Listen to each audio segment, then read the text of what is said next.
Most of us don't like meetings.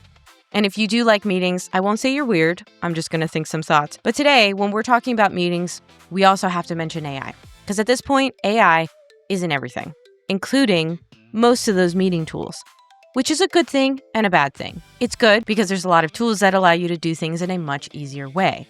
But it's bad because what is it actually taking from that meeting? And that's one of the reasons why I looked into Granola, what it does, pros, cons, all of the fun stuff, because we needed to find out if it's actually better than some of those other AI tools that didn't really ask if you wanted it to be there or not. This is GBRLIFE Reviews, where I test the tools, apps, and all of that so you don't have to.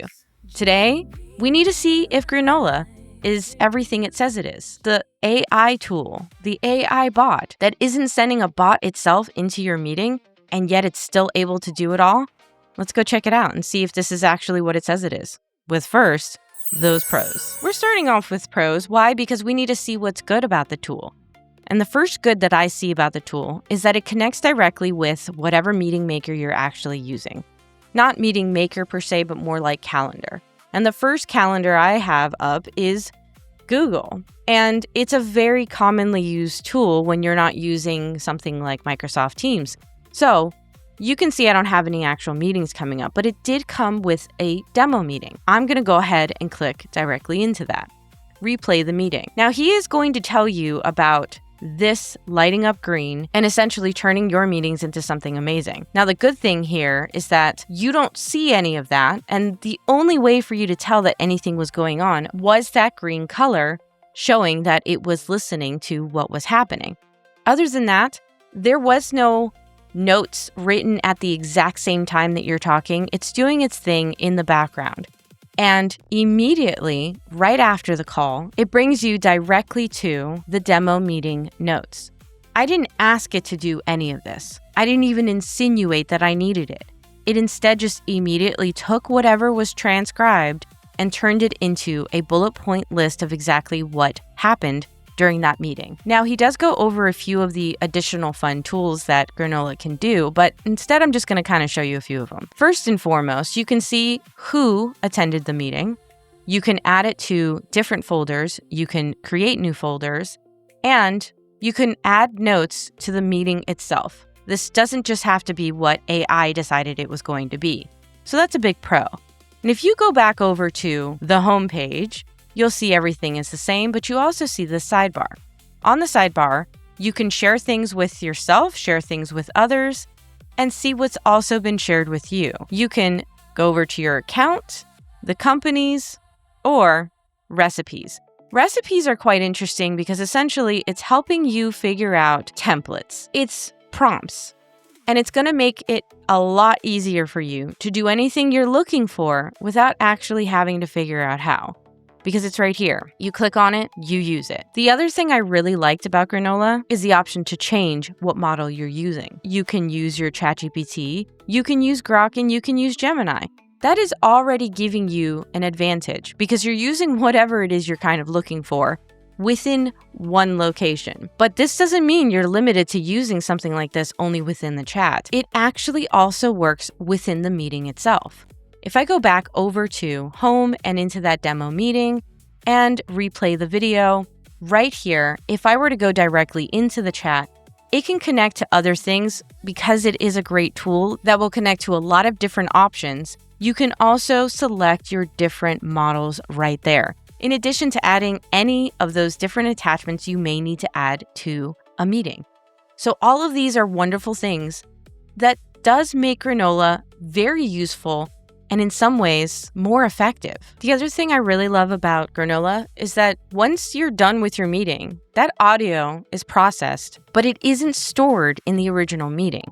Once the audio has been processed, Granola stores the transcript and the notes instead. So essentially you have that recording, but you don't have to keep that recording. It's not directly just with Granola the whole time. And more importantly, if you look right here, you can actually state that you want this stuff auto-deleted after a certain amount of time. It's not trying to keep your information.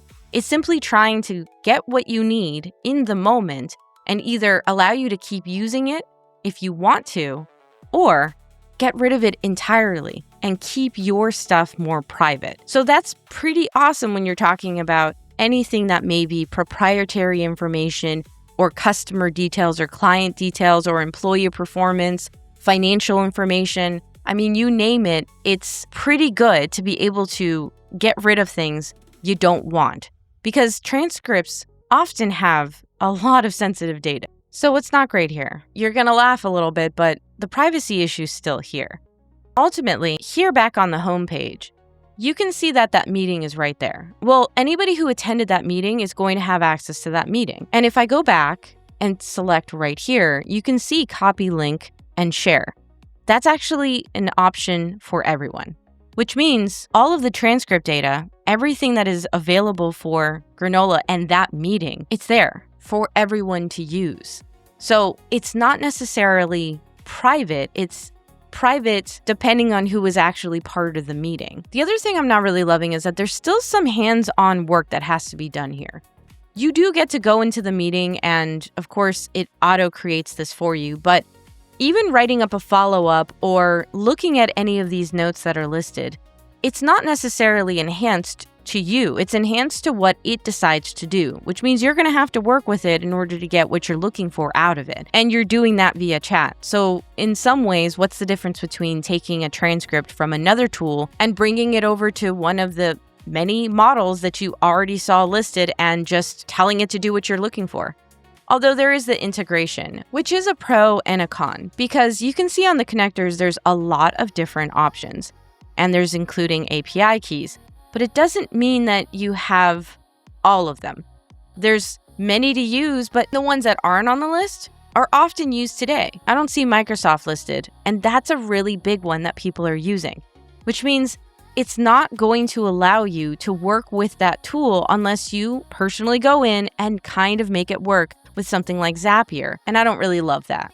It means it's still on the newer side of what it can actually do. And then there's the other smaller con, but big enough that we should discuss it, the price. So here you have the price. So we're starting off with basic, which is free. And that's good because it allows you to get to know all of it. You've got AI meeting notes, limited meeting history, AI chat across the meetings and just within the tool itself, shared folders, customized note templates, multi-language support, and you can opt out of model training anytime. Then you have business.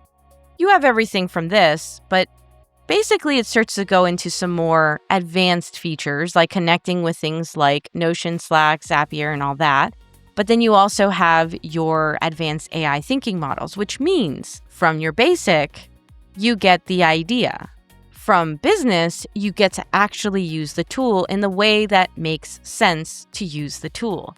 What I mean by that is this is not going to be anything more fantastical than using something like Teams, except for the privacy aspect of it in comparison to Teams. But you'd have to spend the $14 a month in order to get the portions of it that make sense, which brings us into the biggest question of all. Is it worth it? Is Granola actually worth it? Well, it is worth it to check it out. You should go over to the basic side and see if it's something that you're interested in, because it is going to make your everyday meeting a whole lot easier if you're still writing notes by hand.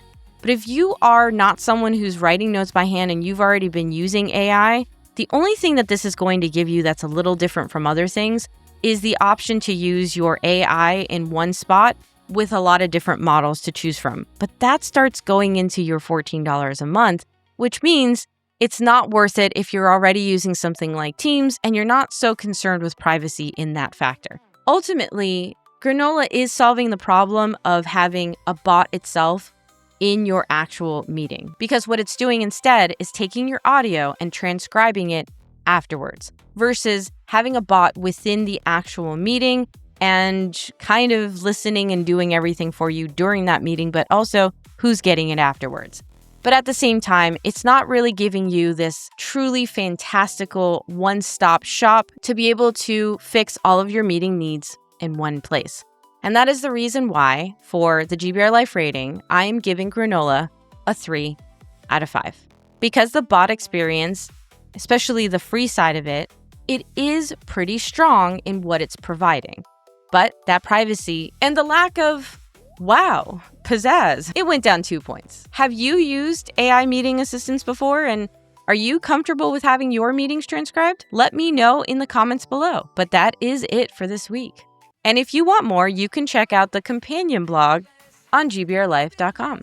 And if you enjoyed this review, don't forget to like and subscribe. And remember, with everything on GBRLIFE.com and my fabulous Mama Koala clothing line, you don't have to be without GBRLIFE in your life. Now let's head into the next review. It should show up right here. I think this is one you're going to really like. At least YouTube says you're going to. Go click on it. Let's see what we're going into next.